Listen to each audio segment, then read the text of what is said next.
ఏది జరగకుండా అయితే మీకు ఈ సింటమ్స్ వచ్చింది.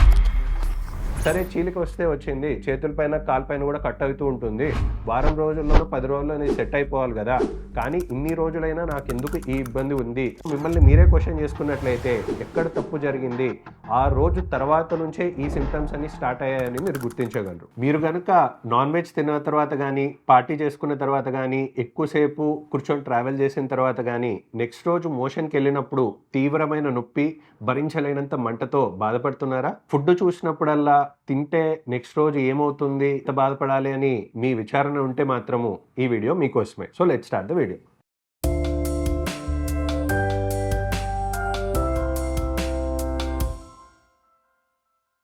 దీని గురించే డెప్త్లో తెలుసుకునే ముందు అసలు మనకు ఆ భాగంలో ఏమేమి ఆర్గన్స్ ఉంటాయి అండ్ వాటి ఫంక్షన్ ఏంటి అని తెలుసుకుందాం. సో ఇప్పుడు ఈ కనిపిస్తున్న పోర్షన్ ఏంటి అంటే, మోషన్ వెళ్ళే మార్గం ఒక పైప్ లాగా ఉంటుంది.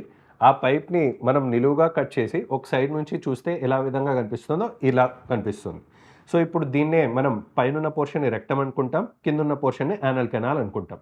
అందరికీ అర్థమయ్యేలా చెప్పాలి అంటే ఈ రెక్టమ్నే డ్యామ్ అనుకుందాం, కిందున్న యానల్ కెనాల్లే డ్యామ్ గేట్స్ అనుకుందాం.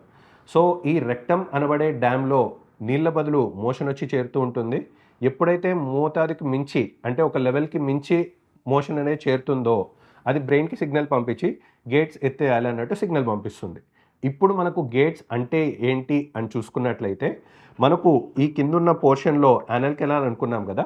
సో ఈ యానల్ కెనాల్ చుట్టూనే మనకు ఏ విధంగా అయితే ఒక బాటిల్కి క్యాప్ అనేది ఉంటుందో, అదేవిధంగా మనకు మోషన్ వెళ్ళే మార్గం చుట్టూరా మనకు స్పింక్టర్స్ అనే కండరాలు అనేవి ఉంటాయి.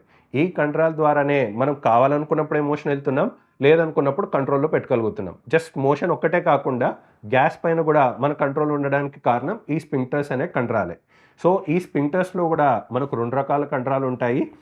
ఇంటర్నల్ స్పింక్టర్, ఎక్స్టర్నల్ స్పింక్టర్ అంటాం. అంటే లోపల ఉండేది, బయట ఉండేది. ఈ స్పింక్టర్స్ చేసే పని ఒక్కటే అయినా, అంటే మోషన్ పైన కానీ గ్యాస్ పైన కానీ కంట్రోల్ పెట్టినా కూడా అది పనిచేసే పద్ధతి వరకు వేరువేరుగా పనిచేస్తుంది. ఏ విధంగా అంటే, ఎక్స్టర్నల్ స్పింక్టర్, బయట ఉండే స్పింక్టర్ అనేది మన చెప్పు చేతుల్లో ఉంటుంది. అంటే మన చెప్పు కాళ్ళు చేతుల్లాగా కావాలన్నప్పుడు మర్చుకోవచ్చు, కావాలన్నప్పుడు తెరుచుకోవచ్చు, కావాలన్నప్పుడు మూసుకోవచ్చు, కావాలన్నప్పుడు తెరుచుకోవచ్చు. ఎక్స్టర్నల్ స్పింక్టర్ అనేది మన చెప్పు చేతుల్లో ఉన్న, ఇంటర్నల్ స్పింక్టర్ అనేది మాత్రం మన చెప్పు చేతుల్లో ఉండదు. దాని పాటికి అది పనిచేస్తూ ఉంటుంది. లైక్ మన హార్ట్ లాగా. సపోజ్ సడన్గా రోడ్లో ఎక్కడైనా యాక్సిడెంట్ చూశాను, నా వెనకాల కుక్కబడింది, తెలియకుండానే మన హార్ట్ బీట్ ఎట్లయితే పెరిగిపోతుందో, అదేవిధంగా ఇంటర్నల్ స్పింక్టర్ అనేది మన కంట్రోల్లో ఉన్నా లేకపోయినా దాని పని అది చేస్తూ ఉంటుంది. ఇప్పుడు మనం చెప్పిన సిమ్టమ్స్ ఎవరికి వచ్చి ఉంటాయని చూసుకుంటే, ఎవరైనా మోషన్ బాగా గట్టిగా ముక్కిపోయినట్లయితే, లేదా లూజ్ మోషన్స్ మీద మీద అనేక సార్లు అయినప్పుడు కానీ, లేదా ప్రొలాంగ్ ట్రావెల్ చేసిన తర్వాత కానీ ఏది జరగకుండా అయితే మీకు ఈ సిమ్టమ్స్ వచ్చిండో. సో మిమ్మల్ని మీరే క్వశ్చన్ చేసుకున్నట్లయితే ఎక్కడ తప్పు జరిగింది, ఆ రోజు తర్వాత నుంచే ఈ సిమ్టమ్స్ అన్ని స్టార్ట్ అయ్యాయని మీరు గుర్తించగలరు. సో ఏమి అయి ఉండొచ్చు మీలో అని చూసుకున్నట్లయితే, మనకు ఈ మోషన్ వెళ్ళే మార్గాన్ని కూడా ఒక రబ్బర్ బ్యాండ్తో కంపేర్ చేసుకోవచ్చు. రబ్బర్ బ్యాండ్ ఏ విధంగా అయితే మోషన్ వెళ్ళే మార్గం కూడా ఇలా మూసుకొని ఉంటుంది, మోషన్ వచ్చినప్పుడు ఒక రబ్బర్ బ్యాండ్ స్ట్రెచ్ అయినట్టు ఒక లెవెల్ వరకు ఓపెన్ అయిపోయి మళ్ళీ మోషన్ వెళ్ళిపోగానే దానంతకు అదే నార్మల్ పొజిషన్లోకి వచ్చేస్తుంది. అంటే ఒక ఎలాస్టిక్ రబ్బర్ బ్యాండ్ లాగా పనిచేస్తుంది.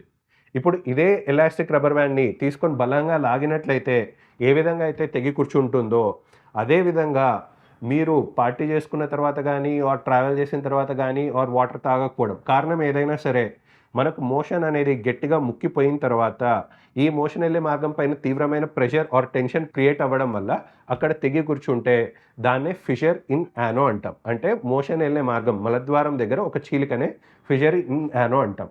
సరే చీలిక వస్తే వచ్చింది, చేతుల పైన కాలు పైన కూడా కట్ అవుతూ ఉంటుంది, వారం రోజుల్లోనూ 10 రోజుల్లోనే సెట్ అయిపోవాలి కదా, కానీ ఇన్ని రోజులైనా నాకెందుకు ఈ ఇబ్బంది ఉంది అని మీలో చాలామందికి డౌట్ వస్తూ ఉండొచ్చు. సో దీంట్లో వాస్తవం ఏంటి అంటే, చేతుల పైన కానీ కాలు పైన కానీ కట్ అయితే ఏమీ చదువుకొని వ్యక్తి కూడా ఏం చేస్తాడు, రూపాయి 2 రూపాయలు పెట్టి బ్యాండేజ్ పెట్టుకొని బ్యాండేజ్ అప్లై చేసేస్తాడు. అండ్ ముఖ్యంగా ఆ భాగానికి రెస్ట్ ఇవ్వడం అనేది జరుగుతుంది. దురదృష్టవశాత్తు మనకు ఈ మోషన్ వెళ్ళే మార్గం దగ్గర కట్ అయినప్పటికీ కూడా ఇన్ఫెక్షన్ కంట్రోల్ అనేది మనం చేయలేకున్నాం. ఎందుకు అంటే మోషన్ వెళ్ళినప్పుడల్లా మోషన్లో ఉన్న క్రిముల వల్ల ఈ వూండ్ అనేది కంటామినేట్ అవుతుంది. అండ్ సెకండ్ థింగ్, ముఖ్యంగా ఏదైనా గాయం మానాలంటే ఫస్ట్ దానికి రెస్ట్ ఇవ్వాలి. బట్ ఇక్కడ రెస్ట్ అనేది మనం ఇవ్వలేకున్నాం కాబట్టి మోషన్ వెళ్ళినప్పుడల్లా ఇది ఇబ్బంది పెడుతూనే ఉంది.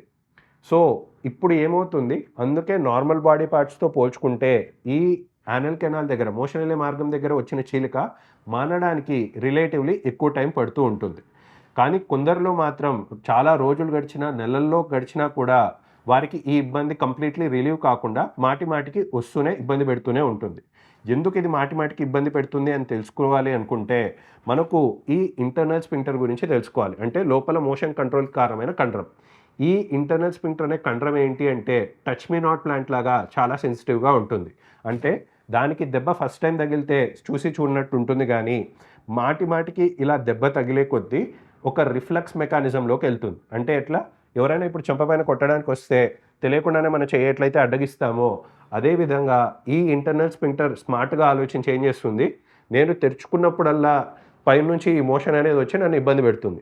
సో, నేను తెరుచుకోవడం మానేస్తాను, కంప్లీట్‌లీ మూసుకుపోతాను అన్నట్లు ఈ బాగా తెరుచుకున్న మోషన్ వెళ్ళే మార్గం కాస్త టైట్‌గా బిగించుకుపోవడం జరుగుతుంది. ఈ ఫిషర్‌లో చాలా రోజుల కొద్దీ ఈ ఫిషర్ ఉన్నట్లయితే. It's like a protective mechanism లాగా ఈ స్ఫింక్టర్ అనేది దాని పని అది చేస్తూ ఉంది. బట్ ఈ స్ఫింక్టర్ దాని పని అది చేసుకోవడం వల్ల ఏమైతుంది, మోషన్ వెళ్ళే మార్గంని ఇలా వెడల్పుగా ఉన్నది కాస్త కొంచెం చిన్నబడ్డం అనేది జరుగుతుంది చాలా రోజుల వరకు ఈ ఫిషర్ ఉన్నట్లయితే. ఇప్పుడే అసలు సమస్య మొదలవుతుంది. మార్గం అనేది బాగా వెడల్పుగా ఉన్నంత వరకు మనం ఆహారంలో కొన్ని మార్పులు, చేర్పులు బాగా చేసుకుంటే మనకు ఫ్రీ మోషన్ అయ్యే కొద్దీ మోషన్ వెళ్ళే మార్గం దగ్గర రాపిడి తగ్గి ఈ ఫిషర్ కాస్త హీల్ అవ్వడం అనేది స్టార్ట్ అవుతుంది. బట్ ఎవరిలో అయితే చాలా రోజుల తర్వాత కూడా ఈ ప్రాబ్లమ్ అలానే కంటిన్యూ అవుతుందో వారిలో ఏమవుతుంది, ఈ స్ఫింక్టర్ అనేది ఓవర్ రియాక్ట్ అయిపోయి కంప్లీట్‌లీ మార్గాన్ని మూసుకుపోయేలా చేస్తుంది. సో దట్ ఈ ఫిషర్ అనేది మానకపోవడానికి మెయిన్ కారణం ఈ స్ఫింక్టర్ ఓవర్ రియాక్టివిటీ అంటాం. సో, స్ఫింక్టర్ మూసుకుపోతే ఎందుకు ఫిషర్ మానట్లేదు అంటే, జస్ట్ సింపుల్‌గా ఉదాహరణకి ఒక డోర్ తీసుకుందాం. డోర్ బాగా వెడల్పుగా ఉంటే దాంట్లో సన్న మనిషి వెళ్ళగలడు, లావు మనిషి వెళ్ళగలడు. బట్ అదే డోర్‌ని తీసుకొని మనం సగానికి సగం చేసేసామనుకోండి, లావు మనిషి వెళ్ళడం ఇంపాసిబుల్. సన్నటి మనిషి కూడా బాగా కష్టంగా ఇరుకిరుగ్గా ఎట్లయితే వెళ్తారో, అదేవిధంగా ఈ ఫిషర్‌లో కూడా చాలా లాంగ్ డ్యూరేషన్‌లో మనకి ప్రాబ్లమ్ ఉంటే మాత్రము మోషన్ వెళ్ళే మార్గం మూసుకుపోయి కంప్లీట్‌లీ అది నాన్ హీలింగ్ స్టేజ్‌కి తయారవుతుంది. సో, వారికి ఎట్లుంటుంది అంటే ప్రతిరోజు నరకంలాగా ఉండకపోవచ్చు గానీ, ఒకరోజు బాగుంటుంది, కొన్ని రోజుల వరకు బాగుండొచ్చు. బట్ కొన్ని రోజులు బాగా ఇబ్బంది పెడుతూ ఉంటారు. అంటే ఇప్పుడు మనకు ఈ ఫిషర్‌లో హీలింగ్‌ని ఎట్లా కంపేర్ చేసుకోవచ్చు అంటే స్నేక్ అండ్ ల్యాడర్‌లో గేమ్ లాగా కంపేర్ చేసుకోవచ్చు. మనం 100 అనేది డెస్టినేషన్, అంటే ఫిషర్‌లో కంప్లీట్ హీలింగ్ అనేది 100 అనుకుంటే, మనకు ఏ విధంగా అయితే ఆట ఆడేటప్పుడు మధ్య మధ్యలో స్నేక్ ఆర్ పాము పడినప్పుడల్లా కిందికి వెనకాలకి లాగుతామో, అదే విధంగా మనకు ఫిషర్‌లో కూడా మోషన్ ఫ్రీ అయ్యేంత వరకు ఏమి ఇబ్బంది కాకుండా ఫిషర్ హీల్ అవుతూ వస్తుంది. మోషన్ ఏ రోజైనా ఒక్కరోజు టైట్‌గా అవ్వడం ఆర్ మీద మీద లూజ్ మోషన్స్ అయినా కూడా రాపిడ్ అనేది ఎక్కువైపోయి ఆ ఫిషర్ అనేది నాన్ హీలింగ్ స్టేజ్‌లోకెళ్ళి అవుతున్న అప్పటి వరకు అయిన హీలింగ్ కూడా మళ్ళీ రివర్స్ అయిపోతూ ఉంటుంది. లాంగ్ డ్యూరేషన్‌లో మనకు ఫిషర్ ఉంటే. ట్రీట్మెంట్‌లో మాట్లాడుకున్నట్లయితే ఫస్ట్ ట్రీట్మెంట్ మనకు స్టార్ట్ అయ్యేది డైట్‌తో స్టార్ట్ అవుతుంది. ఎందుకంటే డైట్ సరిగ్గా లేకుండా ఏ ట్రీట్మెంట్ ఫిషర్‌తో స్టార్ట్ అవ్వదు. డైట్ కరెక్ట్‌గా ఉంటేనే మనం ఏ ట్రీట్మెంట్ ఇచ్చినా అది సక్సెస్ అవుతూ ఉంటుంది. ఎందుకంటే మనం ఫుడ్ బట్టే మనకు మోషన్ అనేది ఎలా ఏర్పడుతుందని డిసైడ్ అవుతుందన్నప్పుడు, ఫుడ్‌లో మంచిగా మనం ఫైబర్ కంటెంట్ గానీ, వాటర్ కంటెంట్ గానీ లేకుండా ఉన్నట్లయితే మోషన్ హార్డ్‌గా అవుతుంది అండ్ ఫిషర్‌ని ఇంకా అగ్రివేట్ చేసి ఇంకా ఇబ్బంది పడేలా చేస్తూ ఉంటుంది. సో, ఫిషర్‌లో ట్రీట్మెంట్‌లో భాగంగా ఫస్ట్ మనకు కావాల్సింది డైట్ చేంజెస్. అంటే ఆహారంలో హై ఫైబర్ డైట్ తీసుకోవాలి. దాంతో పాటు వాటర్ ఇంటేక్ కూడా మినిమమ్ 3-5 లీటర్స్ వరకు ఉండేలా చూసుకుంటూ, అడిక్వేట్‌గా హైడ్రేటెడ్‌గా ఉండేలా చూసుకుంటూ ఉండాలి. ఇవి కాకుండా కొన్ని హోమ్ రెమెడీస్‌లో భాగంగా మనకు సిట్స్ బాత్ అనేది చేయాల్సొస్తుంటుంది. అసలు ఈ సిట్స్ బాత్ అంటే ఏంటి అని చూసుకున్నట్లయితే, ప్రతిసారి మోషన్ వెళ్ళిన తర్వాత ఒక టబ్‌లో గోరువెచ్చని నీళ్ళు తీసుకొని, దాంట్లో బెటడిన్ కానీ ఆర్ గట్టి ఉప్పు గానీ వేసేసి, దాంట్లో మోషన్ క్లీనింగ్ అయిపోయిన తర్వాత 5-10 మినిట్స్ ఈ గోరువెచ్చని నీళ్ళలో కూర్చోవడం అనేది ఇంపార్టెంట్. ఎందుకు కూర్చోవాలి? అసలు ఈ సిట్స్ బాత్ ఏ విధంగా హెల్ప్ అవుతుంది అని చూసుకున్నట్లయితే, మనం ఇందాకే చెప్పుకున్నాం ఫిషర్ అంటే ఏంటి? మోషన్ వెళ్ళే మార్గం దగ్గర చీలింది అనుకున్నాం. సో, ఈ చీలిక ఎక్కడుంది? బయట పక్కకు కాదు, మోస్ట్‌లీ లోపల పక్కకి ఆర్ ఆ జంక్షన్ దగ్గర ఉంటుంది. సో, ఇప్పుడు మనకు లోపల జరిగిన చీలిక పైన మోషన్ వెళ్ళినప్పుడల్లా, మోషన్‌లో ఉన్న క్రిముల ద్వారా ఈ ఫిషర్ అనేది కంటామినేట్ అవుతుంది కాబట్టి, ఈ వూండ్ క్లీన్ అయ్యేలా ప్రతిసారి మోషన్ వెళ్ళిన తర్వాత ఆ టబ్‌లో గోరువెచ్చని నీళ్ళలో ఉన్న యాంటీసెప్టిక్ సొల్యూషన్‌లో కూర్చున్నట్లయితే, ఏ మోషన్ వల్ల అయిన కంటామినేషన్‌ని అది క్లీన్ చేసినట్టు అయిపోయి, ఇన్ఫెక్షన్ రాకుండా ఫిషర్ హీలింగ్‌కి హెల్ప్ అయ్యేలా మనకు హెల్ప్ అవుతూ ఉంటుంది. ఇది కాకుండా కొన్ని క్రీమ్స్ అనేవి అప్లై చేయాల్సొస్తుంది. సో ఈ క్రీమ్స్ వల్ల హెల్ప్ ఏమవుతుంది అంటే లూబ్రికేషన్, అంటే మోషన్ ఫ్రీగా అవ్వడానికి రాపిడి కలగజేయకుండా, ప్లస్ దాంట్లోనే లోకల్ అనెస్థీషియా సొల్యూషన్ ఉంటుంది కాబట్టి మనకు మోషన్ వెళ్ళిన తర్వాత రాపిడి వల్ల జరిగిన నొప్పిని తగ్గించడానికి ఈ క్రీమ్స్ అనేవి హెల్ప్ అవుతూ ఉంటాయి. సరే, మరి ఫిషర్‌లో కంప్లీట్‌లీ మెడికల్ మేనేజ్‌మెంట్‌తోనే సరి అయిపోతుందా? మీరు చెప్పిన ఈ క్రీమ్‌లు, సిరప్‌లు మేము చాలా రోజుల ముందు నుంచే వాడాము, అయినా మాకు తగ్గట్లేదు అని చాలామంది మన దగ్గరకు వస్తుంటారు. వారిలో మనం క్లినిక్‌కి వచ్చాక మనం ఎగ్జామినేషన్ చేసిన తర్వాతే వారికి ఎందుకు తగ్గట్లేదు అని నిర్ధారించుకోవచ్చు. జనరల్లీ మనం ఇందాకే అనుకున్నట్టు ఫిషర్‌లో హీల్ అవ్వకుండా ఇబ్బంది పెరుగుతోంది అంటే మోస్ట్‌లీ వారికి మోషన్ వెళ్ళే మార్గం మూసుకుపోయే ఛాన్సెస్ ఎక్కువున్నాయి. సో, ఎవరైనా ఫిషర్‌తో బాగా ఇబ్బంది పెడుతూ చాలా రోజులు ఈ డైట్ చేంజెస్, మెడిసిన్స్ అన్నీ వాడిన తర్వాత కూడా ఉపశమనం పొందలేకపోతే వారి ఎగ్జామినేషన్‌లో మనం ఏం చేస్తాము అంటే మోషన్ వెళ్ళే మార్గం మూసుకుపోయిందా, తెరుచుకొనుందా అని చూసుకుంటాం. ఎందుకు అంటే సర్జరీ ఎవరికి అవసరం పడుతుంది, ఎవరికి మందుల ద్వారా సరిచేయొచ్చు అనేది మన ఎగ్జామినేషన్ బట్టి డిసైడ్ అవుతుంది. ఎవరికైతే ఎగ్జామినేషన్‌లో మోషన్ వెళ్ళే మార్గం కంప్లీట్‌లీ మూసుకుపోయి ఉంటుందో వారికి మెడిసిన్స్ ద్వారా రికవరీ అనేది ఇంపాసిబుల్ అయితుంది.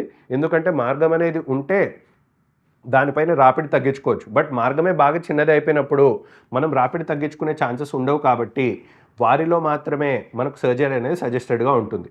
ఎవరికైతే మార్గం మూసుకుపోకుండా ఫ్రీగానే ఉంది అండ్ వాళ్ళు డైట్ చేంజెస్ అండ్ మెడిసిన్స్ వాడుతున్న తర్వాత వాళ్ళకి సింప్టమ్స్ వైస్ కొంచెం బెటర్ అవుతున్నాయి అనే వారిలో మాత్రము సర్జరీ అనేది అవసరం ఉండదు. ఈ వీడియో చూశాక మీలో కొంతమందికైనా అసలు ఈ ఫిషర్ అంటే ఏంటి, మీ నొప్పికి, బాధకి ఇదే కారణమని కొంచెమైనా అర్థమై ఉంటుందని ఆశిస్తున్నాను.